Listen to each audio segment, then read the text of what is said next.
Buen día Washington, equipo y toda la audiencia de Atentos. Hola Nati.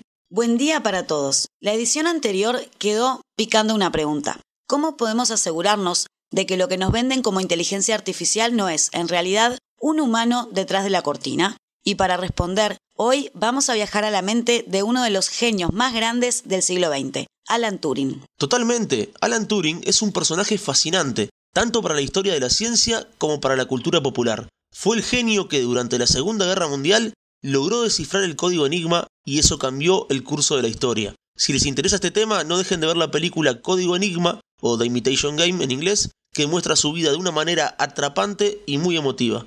Pero Turing no solo fue clave en la guerra. En 1950 propuso una pregunta revolucionaria. ¿Puede una máquina pensar?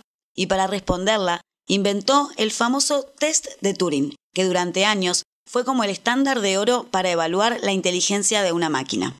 Para entender cómo funciona este test, imaginemos la siguiente escena. Tenemos 3 participantes en 3 habitaciones separadas, comunicándose únicamente a través de un teclado y una pantalla, sin ver ni escuchar al otro participante. El primer participante es el interrogador, humano, que actúa como un juez en el test. El segundo participante es una máquina, de la que se quiere probar su inteligencia, y luego tenemos un humano cómplice, que sirve como el punto de comparación. El objetivo del interrogador es determinar, a través de una serie de preguntas y conversaciones por texto, cuál de los 2 participantes desconocidos es la inteligencia artificial y cuál es el humano.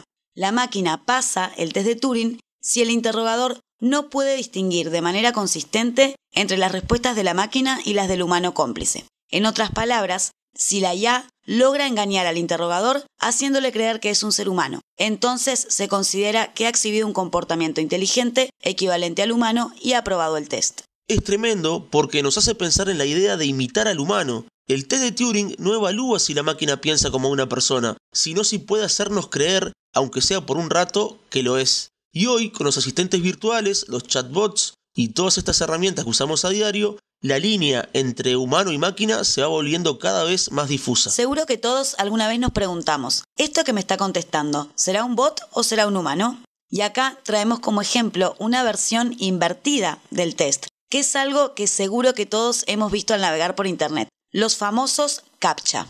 Exacto, y el CAPTCHA, que es una sigla que traducida al español sería test de Turing público y automático para distinguir máquinas de humanos, es un concepto bárbaro, buenísimo. Si lo pensamos, es como un test de Turing invertido. Esta vez el sistema nos examina a nosotros para asegurarse de que no somos un robot. Nos hace reconocer semáforos, puentes, bicicletas, escribir palabras que parecen un jeroglífico, y así nos tiene un rato, porque todavía, para enfrentar ciertos desafíos, los humanos seguimos llevando ventajas sobre las máquinas. Lo curioso es que a medida que la inteligencia artificial avanza, estos desafíos van cambiando también. Cada vez más las máquinas pueden reconocer imágenes, texto y hasta responder preguntas complejas, y a la vez aparecen nuevos retos para poder distinguir lo real de lo artificial. Además, el test de Turing tampoco es perfecto. Puede pasar que una inteligencia artificial nos engañe en una charla corta, pero después se trabe cuando le pedimos creatividad, contexto o simplemente un poco de sentido común. Y ojo, que a veces también pasa al revés. Hay humanos que contestan tan automático o mecánico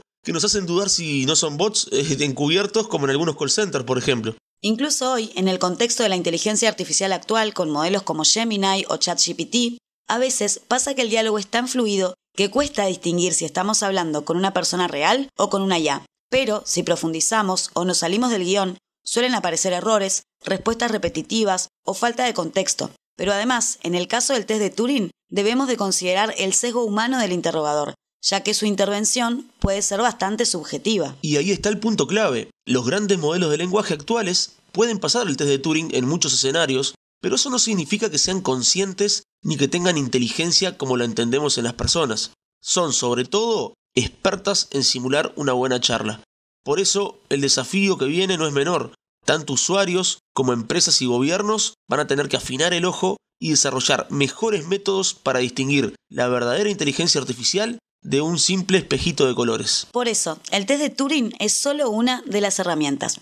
La próxima columna vamos a estar hablando de otras formas de desenmascarar el humano en la inteligencia artificial, desde auditorías técnicas, pruebas de estrés, hasta análisis de arquitectura y transparencias en el código. Así que si alguna vez se preguntaron si una respuesta era de un humano o de una inteligencia artificial, o si les gustaría aprender a poner a prueba estos sistemas, cuenten con nosotros. Mándanos sus dudas y experiencias, que en la próxima columna de Punto IA vamos a compartir técnicas y consejos para desenmascarar el humo en inteligencia artificial. Gracias por escucharnos y seguir atentos. Hasta la próxima.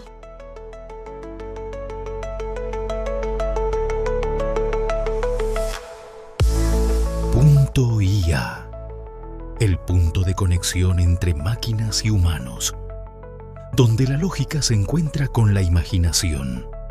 Punto IA.